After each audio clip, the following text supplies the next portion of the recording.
Hi అండి, నమస్తే. Welcome to my channel Telugu cooking tips. ఈ రోజు నేను పుల్లగా కమ్మగా ఉండే టమాటా బజ్జీ చూపిస్తున్నానండి. చాలా అంటే చాలా టేస్ట్ ఉంది, కమ్మగా ఉంది అండి. ఇది ఎలా చేయాలో ఇప్పుడు ఒకసారి చూసేద్దాం. టమాటా బజ్జీ కోసం అనేసి నేను 2 టమాటాలు తీసుకున్నా, అలాగే 1 ఉల్లిపాయ తీసుకున్నాను. వీటిని నీట్ గా కడిగేసేసుకొని మిక్సీ జార్ లో వేసుకొని పేస్ట్ లాగా పట్టేసేసుకోవాలి. టమాటా అలాగే ఉల్లిపాయ ఇలా కట్ చేసి పెట్టేసేసుకున్నాను.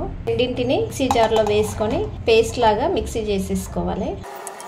ఈ మిక్సీ పట్టుకున్న టమాటా ఉల్లిపాయ పేస్ట్ను ఒక గిన్నెలోకి వేసేసుకోవాలి.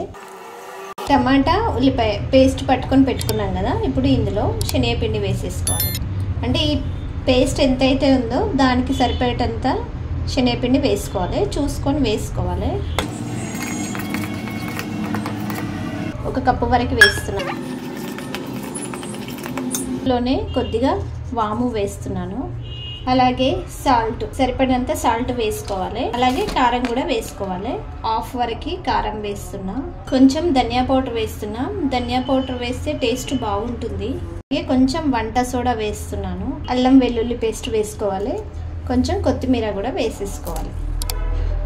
వేసేసుకొని వీటన్నింటిని మంచిగా ఒకసారి కలిపేసేసుకోవాలి.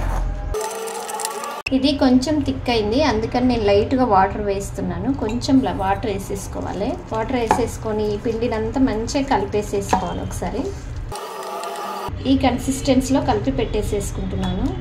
స్టవ్ ఆన్ చేసి డిష్ పెట్టుకుని అందులో ఆయిల్ వేసుకున్నాను. ఈ ఆయిల్ కొంచెం వేడవ్వాలి. ఆయిల్ వేడైంది. ఇప్పుడు ఇందులో చిన్న చిన్న బజ్జీలాగా వేసేసుకోవాలి. ఈ బజ్జీలు భలే టేస్ట్ ఉన్నాయండి.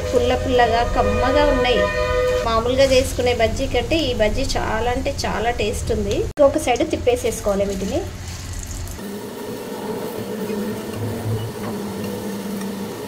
ఇవి వేగిపోయినాయి కదా, వీటిని ఒక ప్లేట్లోకి తీసేసుకోవాలి.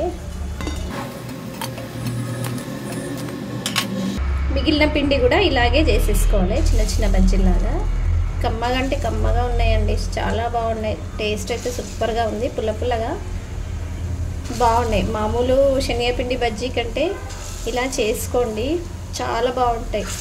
ఇంకా 2 బజ్జీలు ఎక్కువనే తింటారు, అంత కమ్మగా ఉన్నాయి. ఇవి కూడా ఆయిల్లో ఫ్రై అయినాయండి. వీటిని కూడా ఒక ప్లేట్లోకి తీసేసుకోవాలి.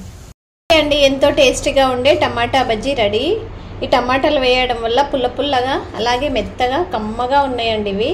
ఒకసారి మీరు కూడా ట్రై చేయండి. ట్రై చేసి టేస్ట్ చేసి మీకు ఎలా కుదిరింది అనేసి ఒక కామెంట్ పెట్టండి. అలాగే మా వీడియోస్ అన్నీ కూడా నోటిఫికేషన్ రూపంలో రావాలంటే మా ఛానల్ తెలుగు కుకింగ్ టిప్స్ ఛానల్ని తప్పకుండా సబ్స్క్రైబ్ చేసుకోండి. అలాగే లైక్ చేయండి, షేర్ చేయండి, సబ్స్క్రైబ్ చేసుకోండి. Thank you.